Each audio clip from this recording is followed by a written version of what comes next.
6. The challenge with Unit 6 is not specifically covered in the textbook. Not that it's not covered in the textbook, it is incorporated into the chapters as you go through. So you won't find a specific chapter for this, even though chapter 4 has the major components of this in it. Okay.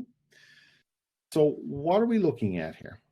Well, anytime that you go into write a business plan, to start a business, there are certain risks that you should consider before you get into the opportunity. So this unit introduces students to the concept of risk management and the types of risks faced by small business owners. The unit will discuss how small business owners manage risk and outline the risk management plan strategy for a small business, which normally a business plan would contain a section that deals with risk management. As I say, it's kind of like chapter 4 is the major theme of it.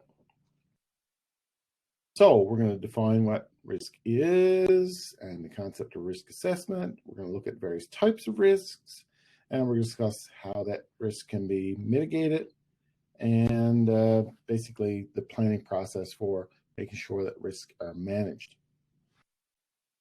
So first and foremost, I suppose the thing that would come to mind is what exactly is risk? Well, risk by definition for business is the chance that something's going to go wrong. And it's always looking at when you do marketing courses or even in a certain degree of accounting courses, but it's what you're always looking at in business is what is the downside of this opportunity? What are some of the things that can go wrong? So the more activities the business becomes involved in, usually means that you're going to be more open to a certain degree of risk. So risk will go up with the I suppose the opportunity. Now, last year, some of you were exposed to, or all of you were exposed to it last term, you were all exposed to statistics. And I've heard you complain and say, oh, my statistics is so much of a pain. And it is. But one of the things that really statistics doesn't do, or we don't do a good job with statistics, is understanding how and why we are looking at statistics in business. And generally, why we're looking at it is to get an appreciation for the fact of a thing called probability. And that is, if we had to make decisions, we are going to be looking at a potential mistake in that decision, meaning that if we choose to go one direction, that direction could be a wrong direction. We don't know. There is a probability of that.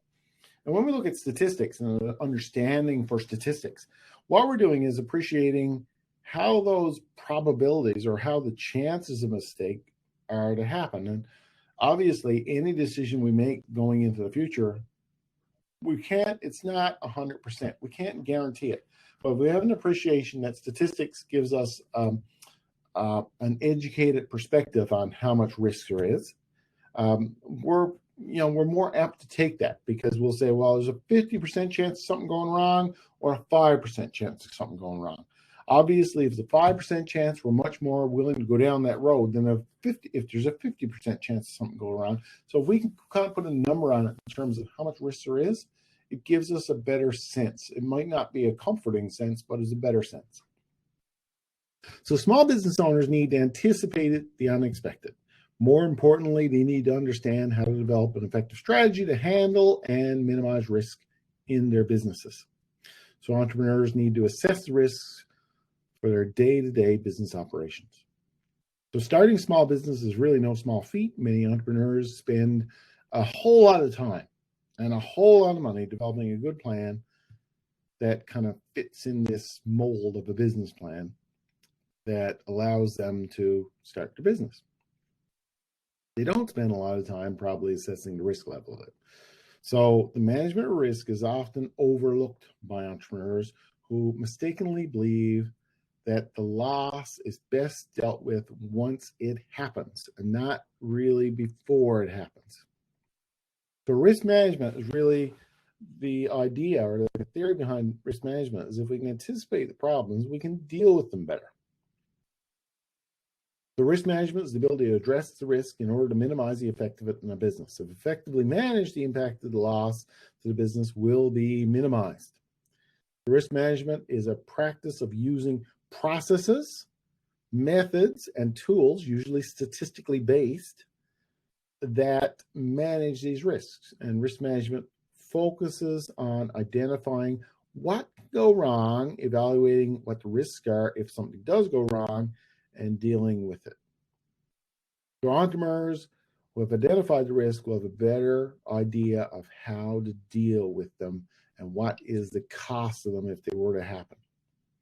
This increases the probability that the business is going to be successful. Ultimately, that's what it comes down to, is just anticipating problems so that you can better deal with them. So I guess fundamentally, the takeaway from all that is you really need a plan to deal with the risks. You know, if you're set up in a trade show selling magnets and the guy next to you is selling super knives, there is a certain degree of risk when you go to connect the two. So we got to ask ourselves fundamentally, whenever we're looking at this, we need to be able to kind of look at it unemotionally and say, what are the possible things that can go wrong? The possible events, I call it. And what are the impacts of those, or what could be the impacts of those on my business if it did go wrong? And from there, that allows you to kind of start your risk management process. So for a small business person, you got to ask, well, what kind of risks are out there anyway? What should I look at? And there's a lot. I got a bunch listed here. You know, businesses are prone to numerous risks, which will vary from one business to another. Some of these risks can be avoided by obtaining insurance, so we can minimize our risks by buying insurance. That's what most people do. Realistically, the insurance industry is all about mitigating risks. It doesn't eliminate the risk. What it does is it eliminates the financial risk.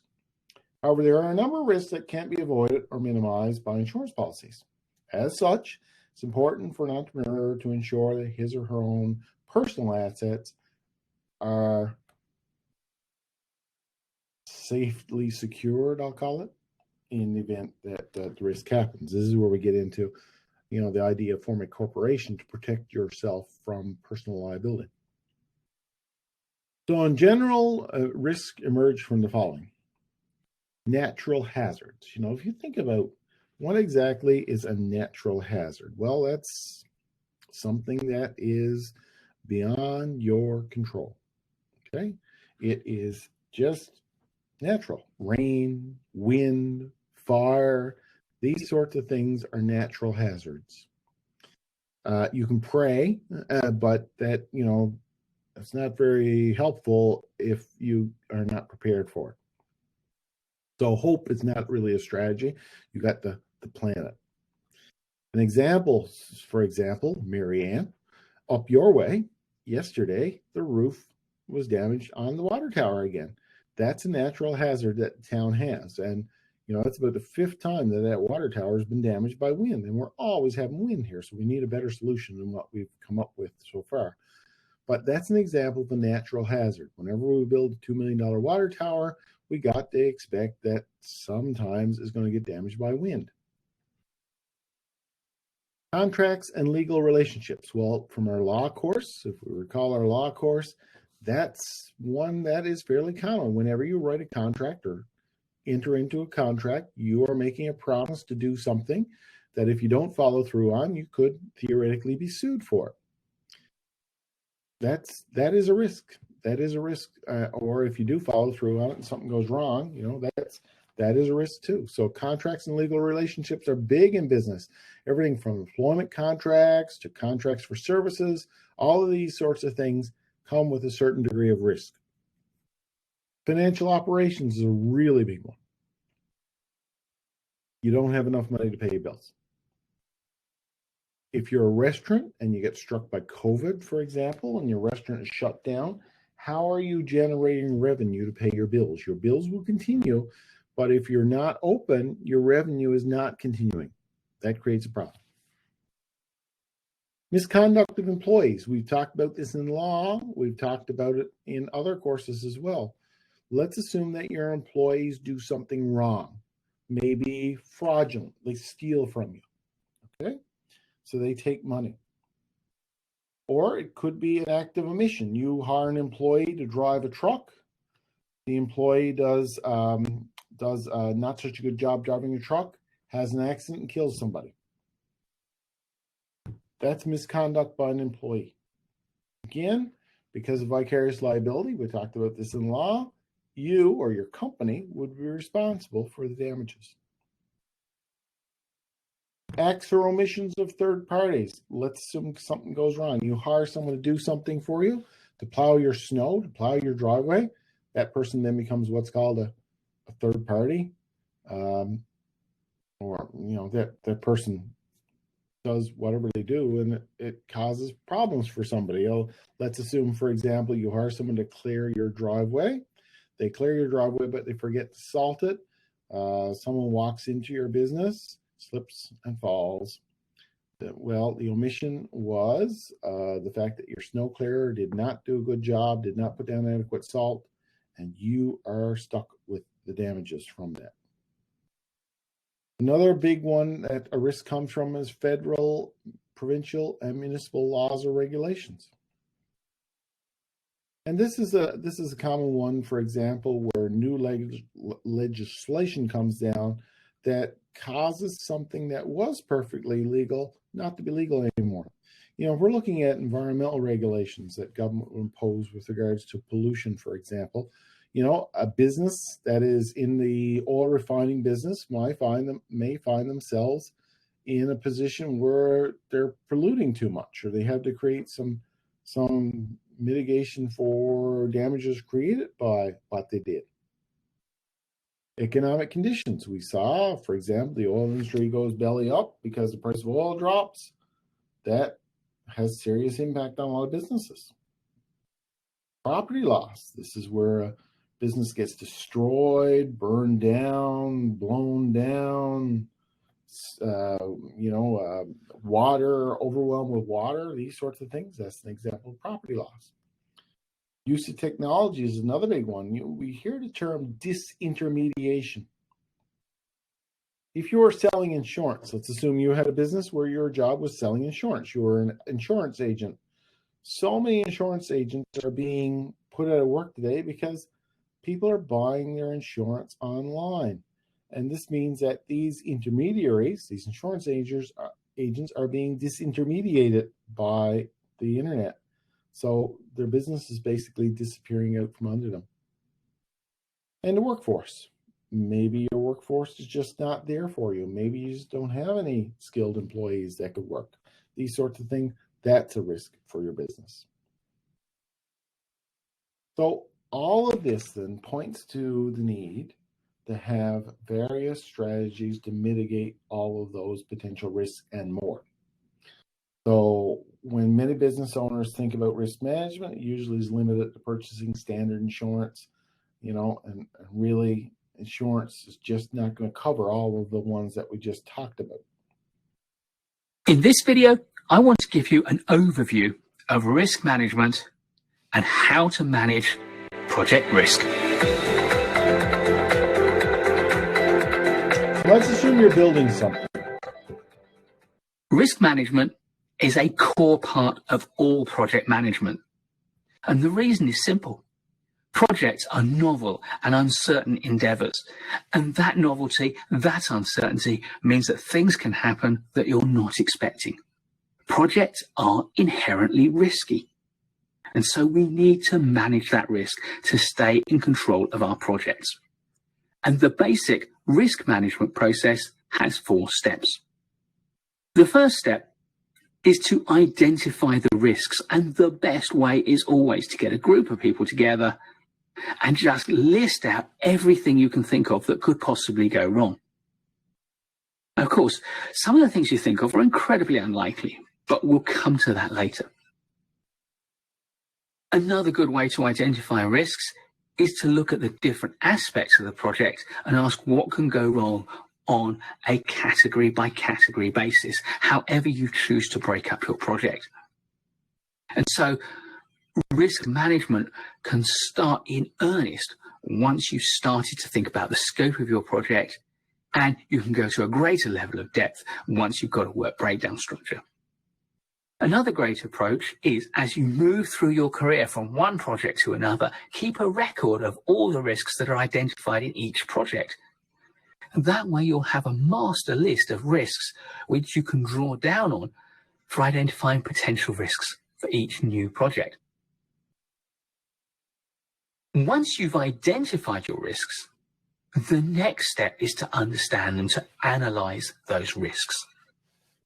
Now, the definition of a risk is uncertainty that can affect outcome.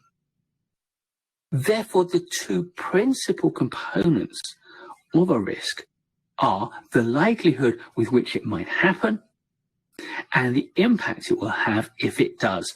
The uncertainty is measured by likelihood, and the effect on the project is measured by the impact.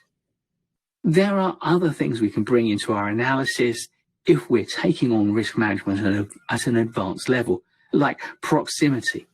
However, for most of us, for most projects, estimating the likelihood and the impact of our risks is the key to good risk analysis. Now, when you're thinking about likelihood for your risks, my key piece of advice is keep it simple. Because human beings are rubbish at estimating the likelihood of uncertain events. And the consequence of that is that if you try to be too precise, too specific about the likelihood of your estimates, then they're likely to be rubbish. A simple scale of low, medium, and high, or if you want a little bit more precision, very low, low, medium, high, and very high, is all you need as a scale for the likelihood of your risks. For the impact, you can use a more sophisticated scale if you choose. The first thing to think about is, what do you really care about? Do you care about the impact of risks on your budget? Because if that's the case, then you may have a scale of hundreds of dollars, thousands of dollars, tens of thousands of dollars, hundreds of thousands of dollars, and even millions of dollars. Or you may care about the schedule effect of a risk. What will it do to the delivery date?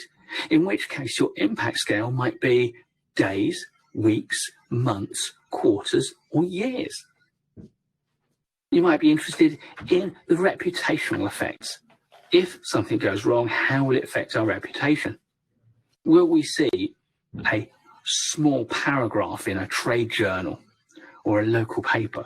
Or will we see a full article? Or will that article make its way through to the national press? Or will it get onto the front page of the national press? Or will it dominate the 10 o'clock news for day after day? But for most of us, a simple scale is to first think about the smallest level of impact being one that requires some form of corrective action.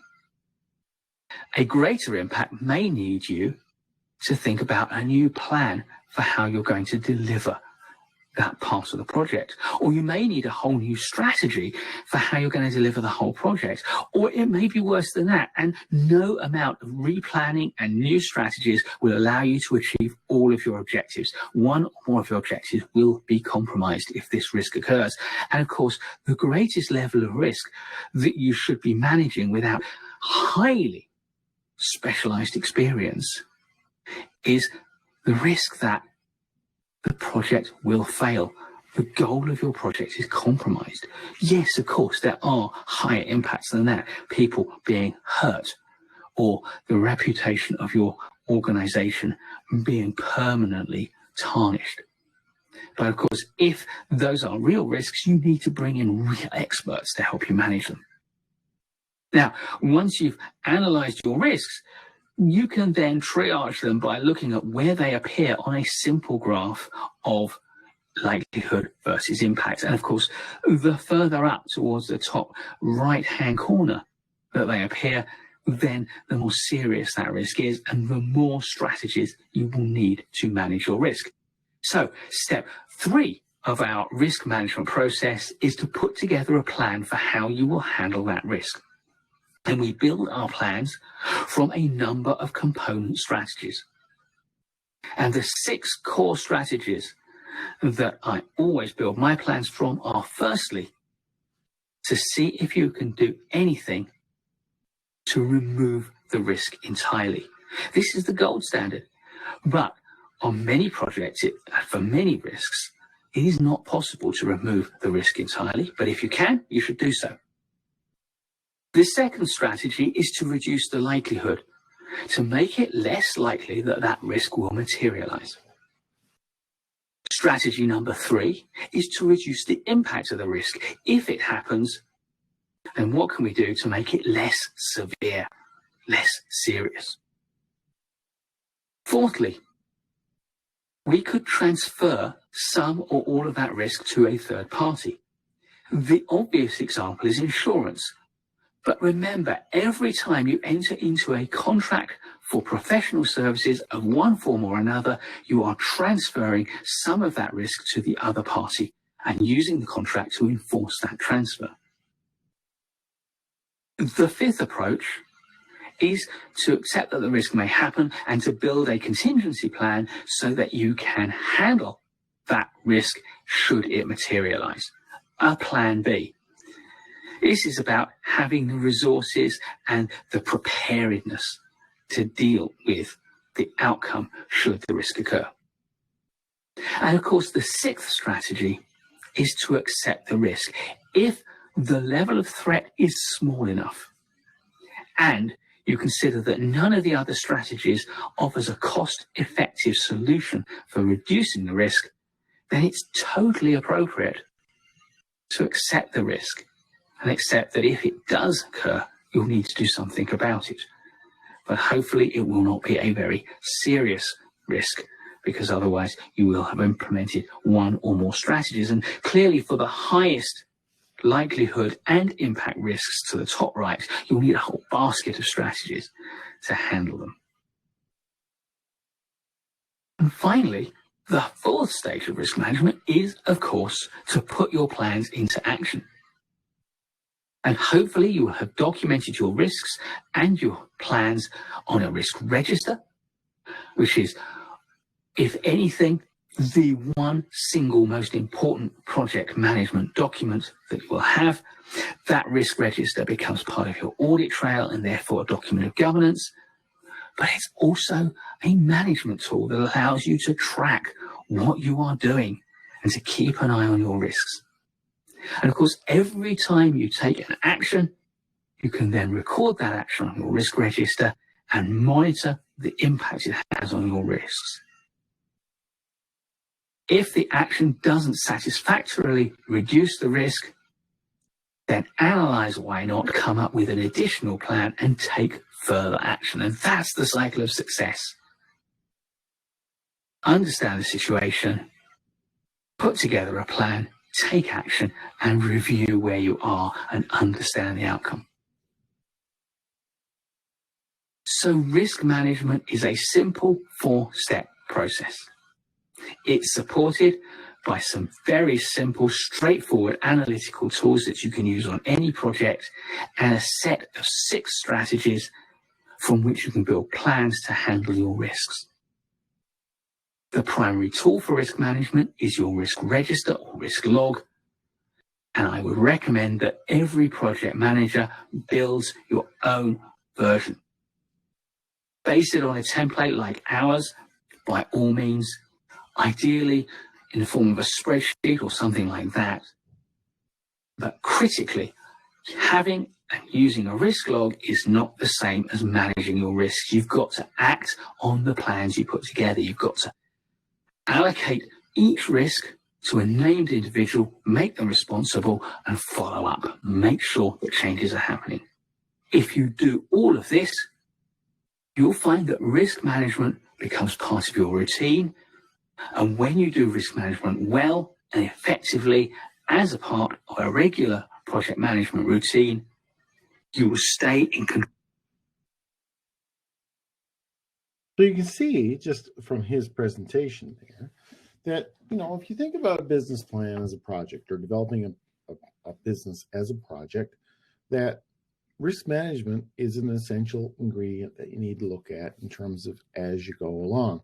And he's noted in his presentation here about a series of steps that we need to do to analyze a problem, be able to assess the risk, manage the risk, and then put the plans in action.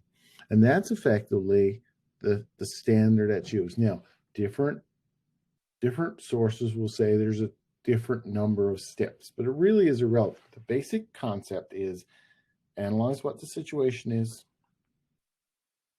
look at the probability of, be able to assess which ones are more important than the other effectively, and then put a plan in action in order to be able to resolve this.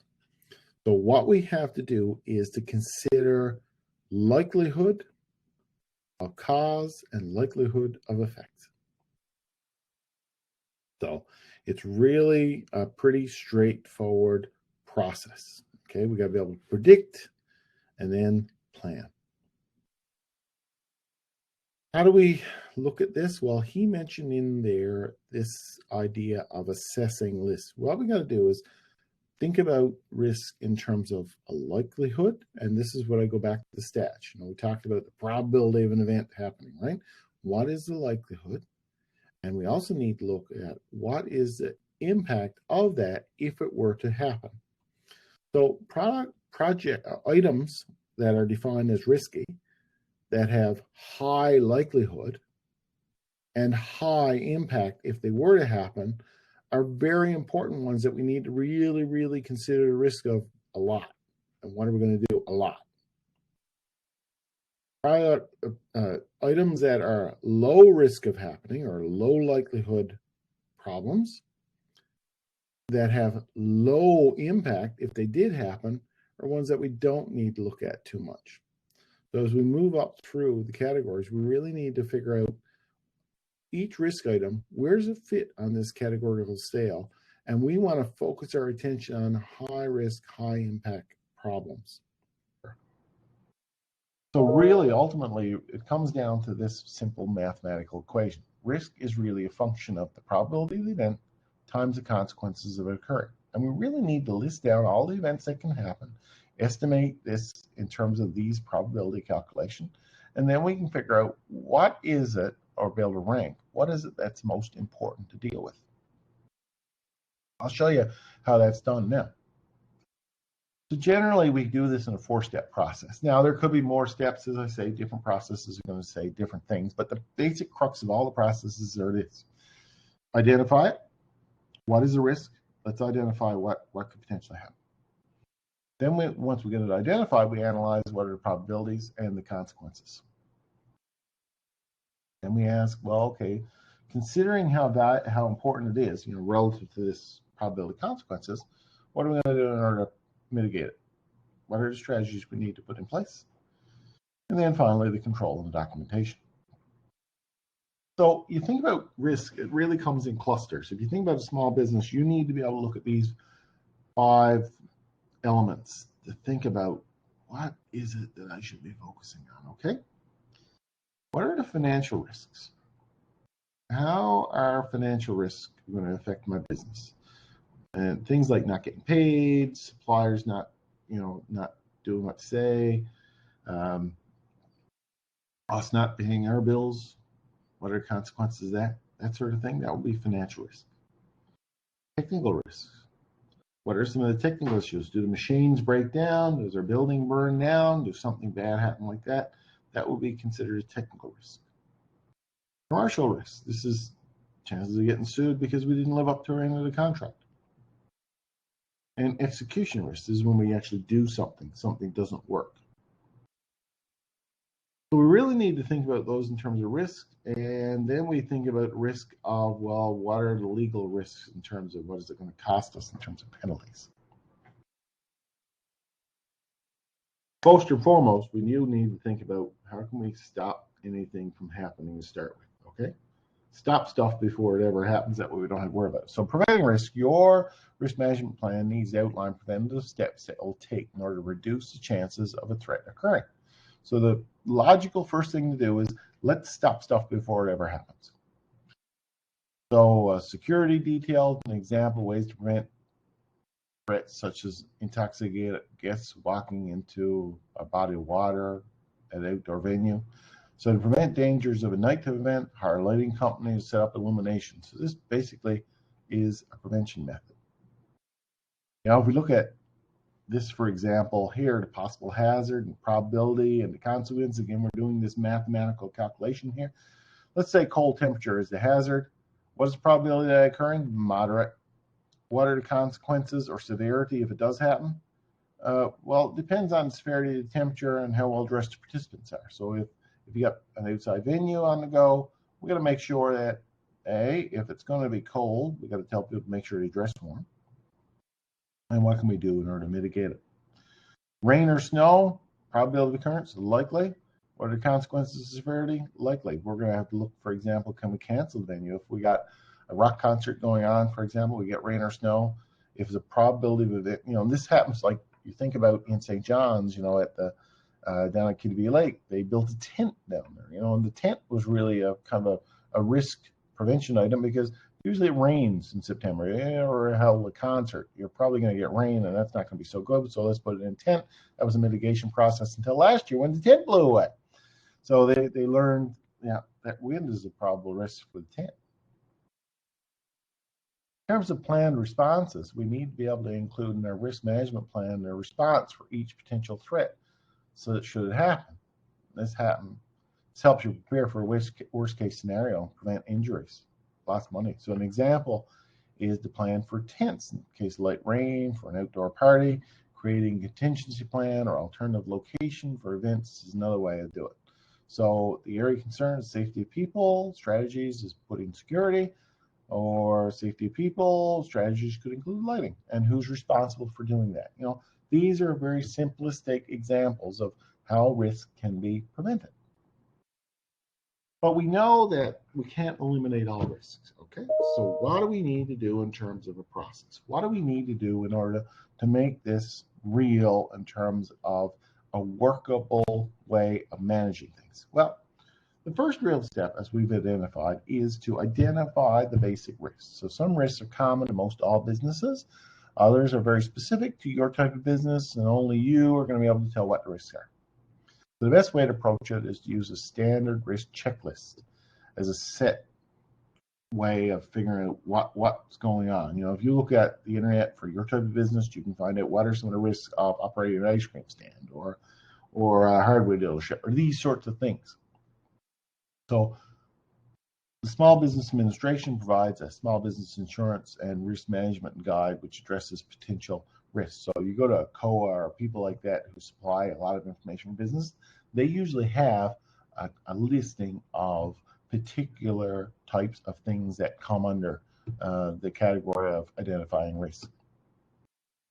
Some initial rank the risks of any business. So property losses, typically occur from physical damages, loss, or use, criminal activity. Business interruption losses occurs as the business stops selling stuff for some reason, COVID, for example, for restaurants.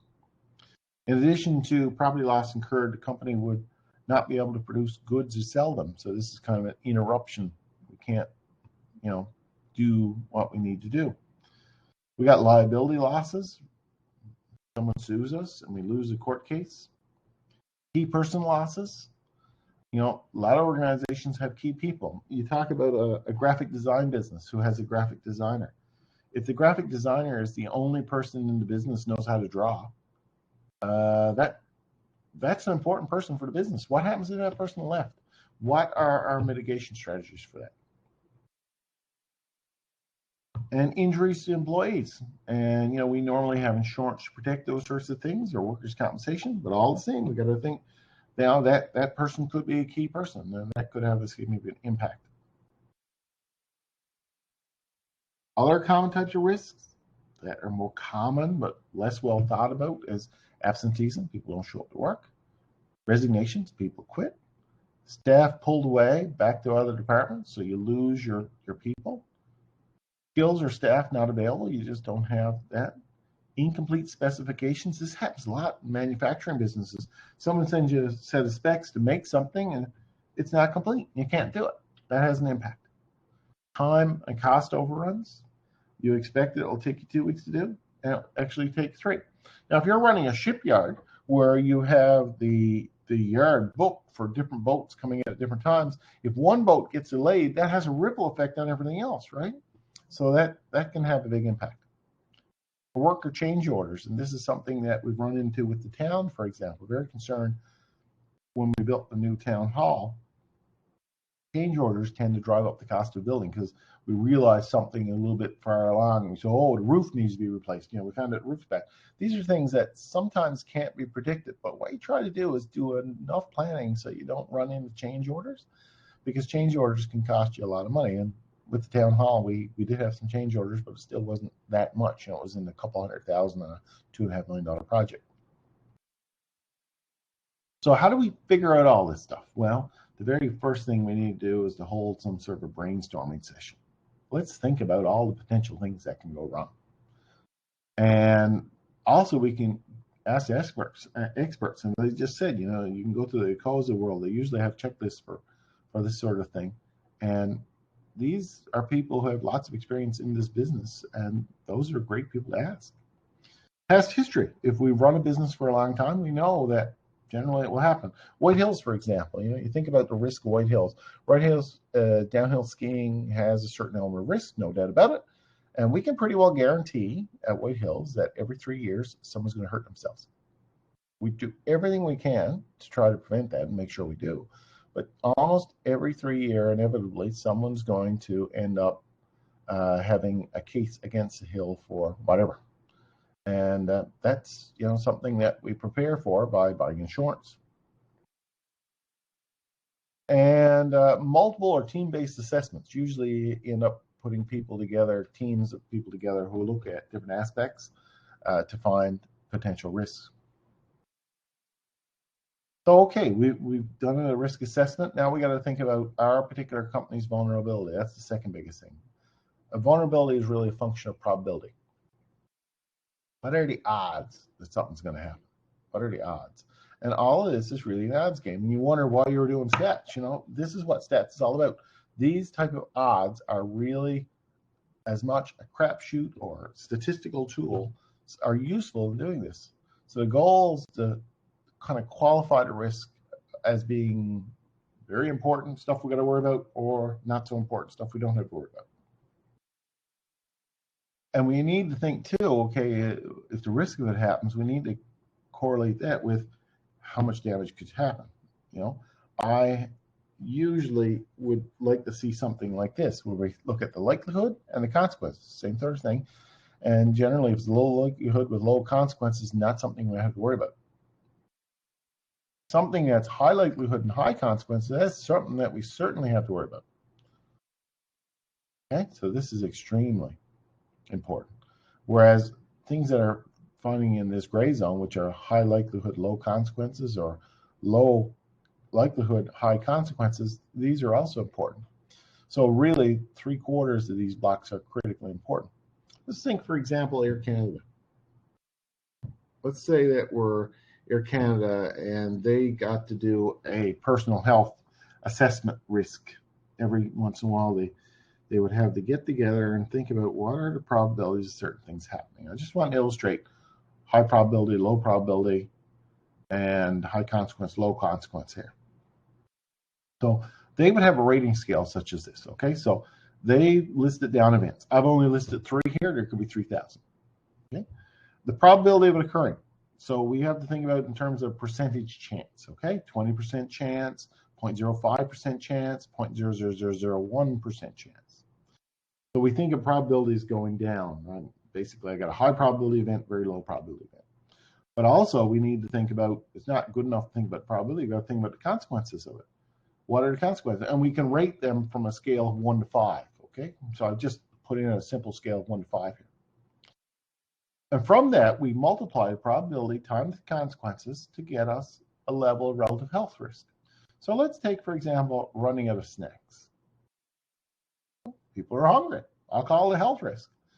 Let's assume that our flights, if it's a long flight, 20% chance that the flight will run out of snacks. That's 1 in 5 flights. That's a lot, right? That's a high probability that that's going to occur. But we also say, well, what are the consequences of that? Realistically, people are not going to die because of this. Their health is not going to be affected by it. So we say very, very low consequence. So even though it's a high probability, low consequence, it would come up with a 0.2 health risk level. 20% times 1. How about a tire blowout? You're going down the runway and the tire blows out. Well, that has a consequence of 3. So that's a moderate consequences, cause damage to the airplane, whatever. But the chances of it happening are 0.005. So that's what, that 5 in 1,000 or 5 in 10,000? 5 in 1,000. So the health level risk is 0.015, which is actually a lot lower than the peanuts, even though tire blowout seems a lot more significant, but the chance of it happening are so much less. And a crash, you think about it, well, it's the worst case scenario isn't a crash. Well, what's the probability? Well, we're really looking at close on 1 out of a million. And it's even lower than that. What are the consequences? Very high. But still, the health risk is relatively low. So we ask ourselves here, okay, management, what should we focus on? And oddly enough, the peanut issue and the snack issue is going to be more important than the crash issue. Because even though crashes are much more consequential, the probability is that that's not going to happen.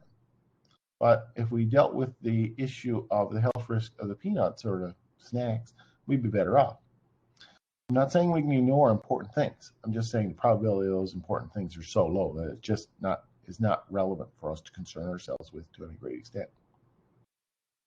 But we do need to prepare, and this is where the plans come in: contingency plan, contingency plan, contingency plan. This goes beyond just buying insurance.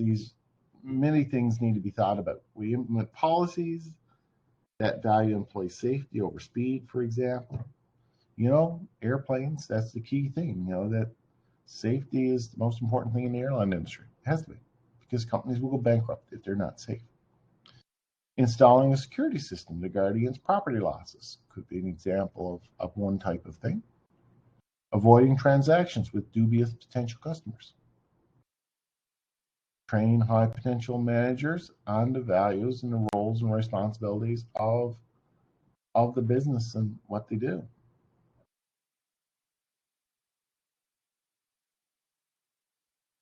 So in terms of mitigation strategies, we got to assume, we can assume and accept the risk, which is really acceptance.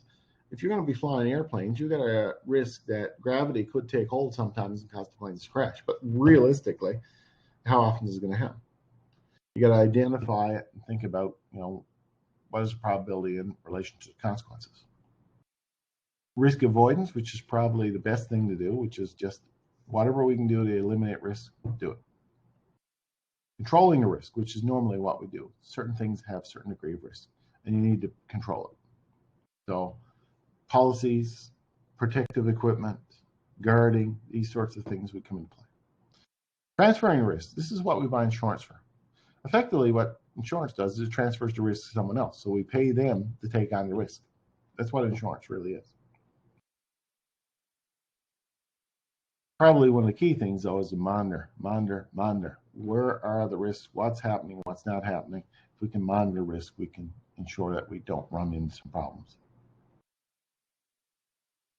In terms of insurance, and that's this transferring risk, we got to think about what is it that we need to transfer out. We need to think about different types of insurance. There's liability insurance that we need, covers expenses related to legal liability for someone who's injured. Typically covers property damage, bodily injury, medical expenses, cost of hiring legal counsel, and so on.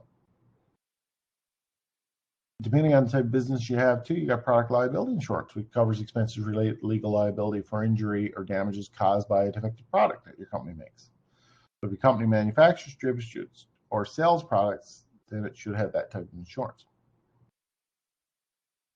It could be professional liability insurance, depending on what type of business you're operating in. But if you're a professional, you need insurance there, similar to product liability insurance, but for services instead of products. So we talked about the Algo Center Mall there and how the roof collapsed on it. there's an example of professional liability insurance that engineers would hold, for example. And we also have commercial property insurance, which covers loss and damages to business property. So if your business burns down, it basically replaces the business. The fourth and final step is monitor and control as needed. Your risk management plan should always be reviewed and updated regularly, taking a few days every 6 months to review what you got. So it should include the owners, department heads, risk management consultants, if you have them, depending on how big you are. So insurance companies are going to keep an eye on this sort of thing. And one of the interesting things in today's world with regards to this monitoring issue is that literally it's a good idea to monitor your premises with video cameras, because let's assume that your ski hill, well, I'll just use the ski hill. If you have cameras monitoring what's going on, it allows you to mitigate some of the risk, because if someone is out doing dangerous activities on the slopes, let's assume they're skiing exceptionally fast, skiing on one ski, whatever, you'll have a video of that actually happening, and you'll be able to go, if you get dragged into court, you can say, look, this person contributed to their own injury by doing these sorts of things. So video monitoring is often a way of kind of mitigating some of the risks that you would serve, because you can't prove that you did everything you possibly could in order to make sure the place was safe. So we have to really, as small business people, have an idea of what the risks are and how to manage it. We're not going to eliminate all of it. What we can eliminate, we should, but we cannot possibly eliminate everything. So here's a simple example of a risk management plan, okay? So you got an outdoor event, and this comes with all kinds of risks with regards to rain and weather and the like. So the risk management plan enables you to identify potential risks, take steps to prevent or anticipate risk, and make some prevention plans. So you also get a better sense of how to control the environment that's naturally difficult. So what do we got to do? Identify the risk. Well, when outdoors, the weather is a factor and force the event to change. So specific location is an additional risk factor. For example, if you're hosting an event near open water or a mountainous area, you could have drowning, falls, wind, particularly if alcohol is involved. Sanitation becomes a problem if you have a long outdoor event.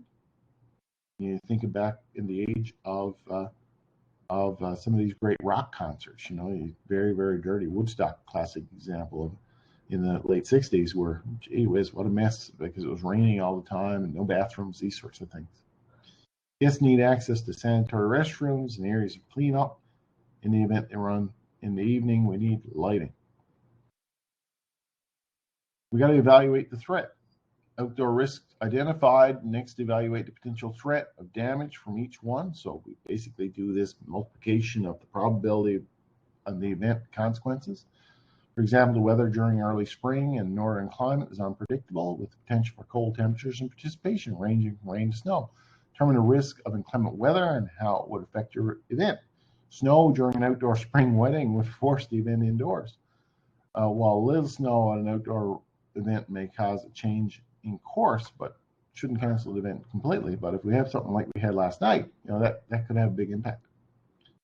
So we got to look at what are the events and what are the likelihoods. So when completing risk, use a table similar to the ones I've showed you in order to be able to do that. So we got to be able to kind of say, okay, what are the likelihoods? What are the consequences? So that's a very brief summary of what we really need to do whenever we assess risk, is take a look at what is the likelihood, what are the consequences for each of the potential risks that you can calculate, and make a plan to deal with them.